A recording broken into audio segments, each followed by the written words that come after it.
የአቶ አንዳርጋቸው ጽጌ መፈታት ላይ ነገሩ ከረረ። ጠቅላይ ሚኒስትሩ ያዛል፣ የደህንነት ሹሞቹ ያፈርሳሉ።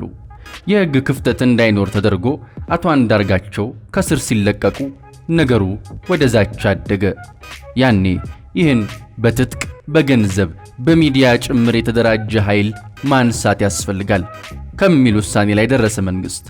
ኃላፊነቱስ አንዱ ራሱ ደና ሆኖ የሀገርን ደህንነት ማስጠበቅ አይደል? የዶክተር አብይን የታሪካዊውን የፓርላማ ንግግር እየዳሰስንበት ያለነው ጥንክር እነሆ ቀጥሏል። ውድ የሐሳብ ሜዳ ታዳሚዎቻችን አብራችሁን ቆዩ።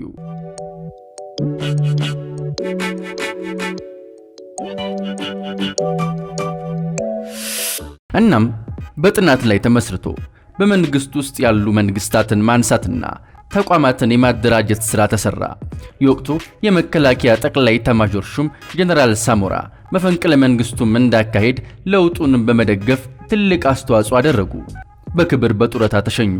የደህንነት ሹሙም እንዲነሱ ተደረገ። ያኔ ለምን ተነካው ያሉት የደህንነት ሹም የሀገር ንብረት ዘርፈው መቀሌ ከተሙ። ምን ዘረፉ ካላችሁ አይታወቅም ነው መልሱ። መስሪያ ቤታቸው የቤተ ዘመድ ስብስብ ያለበት እንጂ ተቋም አልነበረም። ግዢው፣ ገቢው፣ ወጪው አይመዘገብም፣ አይታወቅም። ሰኔ 16 ለይቶለት የግድያ ሙከራ ተደረገ። ሙከራውን ተከትሎ በተቋማቱ ላይ በተደረገ ፍተሻ ነው የታወቀው። ክልሉም ታዲያ የሀገር ሀብት ነው አስመልሱ ሲባሉ ጭቅጭቁ 2-3 ወር ፈጀ። ሁሉንም ወደ ተካረረ ደረጃ ከፍ ለማድረግ ጥረታቸውን አጧጧፉት። በየቦታው ያስቀመጧቸው ጠባቂዎችም ከቤተ መንግስት እስከ ኤርፖርት ስጋት ነበሩ። ታዲያ ነገሩን እየመረመሩ በእቅድ መስራት ግድል ስለነበር ነው ህዝብም የህዝብ ተወካዮችም እርምጃው አልዘገየም ወይ ሲሉ የሚጠይቁት። የነበረው ሴራና የሳሉት አይነኬነት ባህሪን ለመለወጥ የማሻሻያ ስራዎችን መስራት ተሞከረ። የደህንነት መስሪያ ቤቱም የቤተ ዘመድ መሰብሰቢያ መሆኑ እንዳለ ሆኖ መከላከያው በሙሉ በትግራይ ተወላጆች የተሞላ ነበር። መቶኛው ቀላል እንዳይመስላችሁ 50ና ከዛ በላይ ነበር ቁጥራቸው። በዚህ ሁኔታ ምጣኔውን መጠበቅ በጣም ፈታኝ ነበር። በተለይ የእዝ አዛዦች፣ ሜካናይዝድ አዛዦች 100% ከትግራይ ናቸው።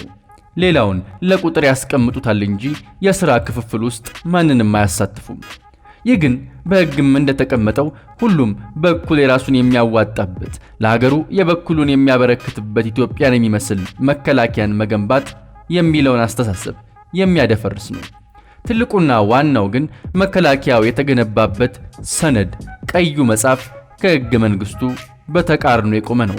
አንተ የፓርቲ ዘብ ነህ። አብዮታዊ ዲሞክራሲ ከተነካ ተዋጋ፣ አብዮታዊ ዲሞክራሲ ከሌለ ያንተ የምትላት ኢትዮጵያ የለችም ይላል ጽሑፉ ሲሉ ያስቀምጡታል። ይህንንም እሳቸው እናም አብዮታዊ ዲሞክራሲ በለውጥ ይደናቀፋል አሉና የደህንነት ሹሙ ከተነሱ ጀምሮ እዛም እዚህም ግድያ፣ ጭፍጨፋ፣ ሁከት፣ ንብረት ማውደም ቀጠለ። ቁጥራቸው 113 የተመዘገቡ ግጭቶች እዚህም እዛም ተፈጥረዋል። ክቡሩን የሰው ልጅ ከውርደት እስከ ሞት አድርሰዋል። ያ በሁሉም አካባቢ የሚታየው ግጭት ግን ትግራይ ላይ የለም። አደፍራሾቹ መላውን አገሪቷን ሲያምሱ የውጭ አገራትን ጭምር አትንኳቸው፣ እነሱ ጋር ብቻ ነው ሰላም ያለው፣ ራሳችሁን ፈትሹ አስባለ። መረጃ አለ፣ ማስረጃ ግን የለም።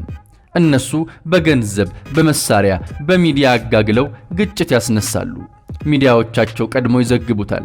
ይህ ዘር ያኛውን ዘር ጨረሰ፣ ተነስ እንጂ ምን ነው ፈዘስክ ይባላል። ማህበራዊ ትስስር ገጾችም አይቀሩም ይጮሁባቸዋል። ሌላው ደግሞ አያጣራም ይከተላቸዋል። በደንብ ሲጋጋል ራሳቸው ሕግ አስከባሪ ሆነው ይከሰታሉ። ንብረት ወድሟል፣ ሰው ሞቷል፣ ግን ዓላማቸው አልተሳካላቸው። የሰዎችን አብሮ የመኖር እምነት ሸርሽረው ሰዎች በአይነ ቁራኛ እንዲተያዩ ማድረግ ችለዋል። ይህ ኪሳራ ነው። እምነትን፣ ባህልን፣ አብሮ የመኖር እሴትን የናደ ነው። ጠቅላይ ሚኒስትር ዶክተር አብይ የሴራቸውን ጥልቀት በአርቲስት ሃጫሉ ግድያ እንዴት አፍጥጦ እንደወጣ ሲያስቀምጡ ከወራት በፊት እንዴት በኦሮሚያ ቲቪ ታየ ብለው ቁም ስቅላችንን ያሳዩን ሰዎች፣ በግምገማ መከራችንን ያበሉን ሰዎች የኦሮሞ ታጋይ ሃጫሉ ተገደለ ብለው በቲቪያቸው አስተላለፉ ብለዋል።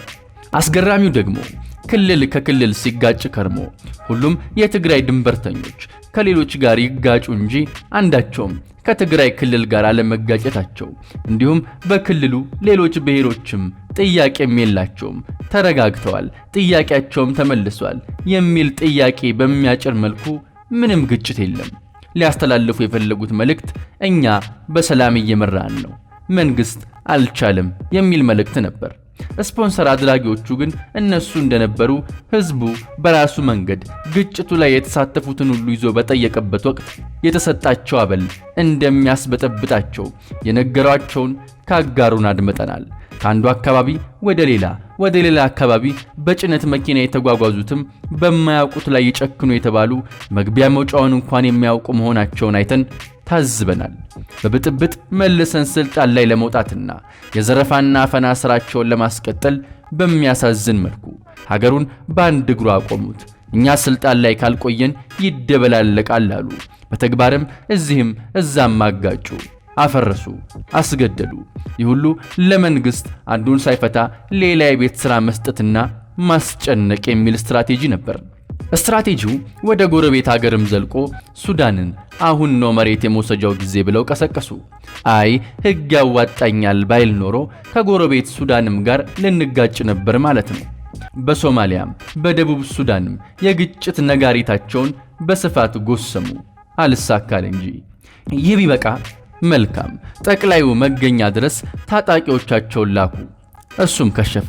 ሕገ ወጥነት የሰው አካል አልብሰው በሰው መሃል ለቀቁት። ይህ ደግሞ ከህዝቡ አልፎ ለውጡን ያመጡትን ሳይቀር አረ እነሱን አንችላቸውም አስባለ። እንዳቀዱት ተስፋ ያስቆረጣቸው ግለሰቦች ብንስማማ አይሻልም፣ አንችላቸውም እስከ ማለት ደረሱ።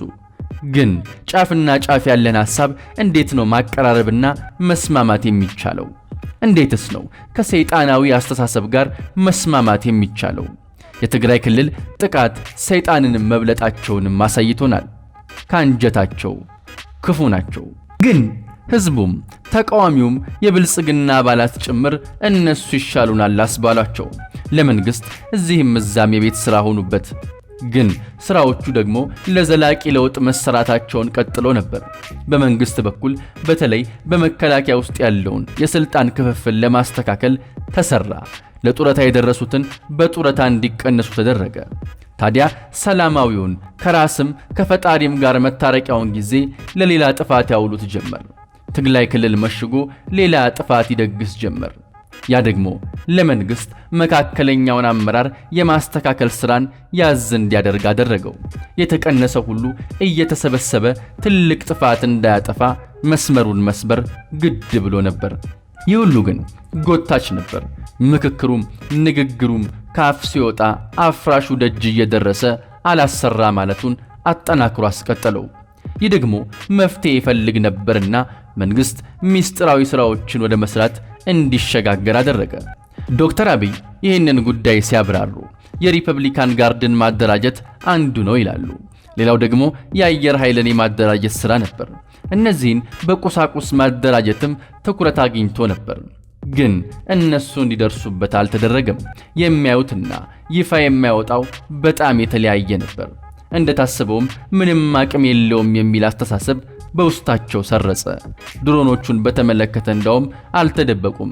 ውጊያ አይጠቅማችሁም፣ በሚሊሻ ሳይሆን በዘመናዊ ጦር መሳሪያ ነው የምንዋጋችሁ ተብለዋል። የተዘረፈ የጦር መሳሪያን በጥቅም የተያዘ ሚሊሻ ብቻውን ድል የሚያስመዘግብ መስሎታል ያ የጥፋት ቡድን። እናም ቀይ መስመሩን አልፎ ትዕግስትን እንደ ፍርሃት ቆጥሮ የጭካኔ በትሩን ሰንዝሮ አረመኔያዊ ድርጊት ፈጸመ። ግን አልዘለቀም። የቆራጥ ልጅ ድርቅ መቷት የማታውቀው ሀገር ዛሬም ያው ለክብር ብለው ሰላማዊ ሰዎችን ሳይጎዱ አረመኔውን ከግምቱ ውጭ አሽመደመዱት። እናም ሸሸ። የማያውቃቸው እነዛ ድሮኖች እነሱ ግን ያውቋቸዋል። የሚያደርጉትንም ሽሽት በግልጽ ለፈላጊዎቻቸው ያሳዩባቸዋል። የሲቪል ነዋሪዎችን ደህንነት በተመለከተ መንግስት የተከተለው ሕግ የማስከበር ዘመቻ የሰላማዊ ህዝቦችን ደህንነት ታሳቢ ያደረገ፣ ለቅርሶችና ለመሰረተ ልማቶች የተጨነቀ ነበር። ለዚህ ደግሞ ተመስጋኞቹ ዘመናዊዎቹ ድሮኖች ናቸው። የነሱን ተልዕኮ ማየት፣ መከታተል፣ ማስቆም ሁሉ ይቻላል። እንደሚግ በፓይለት በረው ግዳጃቸውን ፈጽመው የሚመጡ አይደሉም። ስለሆነም የታለመለትን ብቻ ለይቶ እየመቱ በኃላፊነት ዘመቻቸውን በብቃት መወጣት ተችሏል። መከላከያው በአጠቃላይ ጀግና በስነ ምግባር የታነጸ ተብሎ የተመሰከረለት ወታደር እንኳን ነዋሪውን የተዋጋውን ምርኮኛም በመንከባከብ ርህራዩን አልፎም ሰብአዊነቱን አስመስክሯል። እነሱ ዘርፈው ከወሰዱት በላይ ቢኖርም እነሱ አብደው እንደሚያደርጉት መወራጨት አልተደረገም። በመንግስት በኩል አንድም ሚሳኤል አልተተኮሰም። ከኛ አልፎ ጎረቤት ሀገር ኤርትራንም አዳርሷል። የሚተኩሱት ሮኬት ሀብቱም የኛ ህዝቡም የኛ ስለሆነ ግን ማን ላይ ነው የምንተኩሰው? ከማጥፋት በዘዴ ግዳጁን መፈጸም በሚል ስትራቴጂ ጉዳቱን በመቀነስ ዘመቻው ተፈጸመ። ትግላችን የተግባር እንጂ የፌስቡክ አይሆን። ሰው ቁጭ ብሎ መጠየቅም መውቀስም ይቀለዋል። ዘመኑን ማግዞት ሶሻል ሚዲያው ላይ የጦፈ ጦርነት ውስጥ ገብቷል። ናስኪ ለሀገራችን ዘብንሁን ሲባል ግን የለም። እፍ እያለና እያራገበ በፌስቡክ ያቀጣጠለው አመጽ ሺዎችን ሲቀጥፍ እጁን አጣምሮ ያያል። ደሞ ሌላ አጀንዳ ይመዛል። ለጥፋት ስድብና ማንቋሸሽንም የተመረቅንበት ነው የሚመስለው። ሌላው ሀገር እኛም ሀገር በቀደመው ጊዜ እንደነበረው ግዳጅ ይባላል፣ ወታደራዊ ስልጠና ይወሰዳል። እኛ ጋር ግን ትልልቆቹ አማራና ኦሮሚያ ክልል እንኳን ለወታደርነት መመልመል መከራ መሆኑን ጠቅላይ ሚኒስትር ዶክተር አብይ ለህዝብ ተወካዮች ምክር ቤት ያስታወቁት። ከ100 ሚሊዮን ህዝብ እንዴት 5 እና 10 ሺህ ወታደር ማግኘት ያቅታል? አስቡበት ሲሉም አጽንኦት ሰጥተዋል። ስለ ዲያስፖራው ሀገሩን ይወዳል፣ ተቆርቋሪ ነው። ሳያውቀው ግን የጁንታውን ጉልበት የማፈርጠም ሥራ ሲሰራ ነበር። ይህ ደግሞ በህገወጥ ምንዛሬ ያውም ላልረባ ትርፍ ተብሎ የራሱ ሰው የሚገደልበትን መሳሪያ መግዛት ይሆናል። የጥፋት ቡድኑ በህገወጥ ምንዛሬ በኩል ያስታጠቀው ታዲያ ወደፊትም ደም መጣጮችን ላለመደገፍ ከዲያስፖራው ብዙ ይጠበቃል እያሉ ሐሳባቸውን ይቀጥላሉ። ዳሰሳችን በዚህ አላበቃም፣ እንመለስበታለን።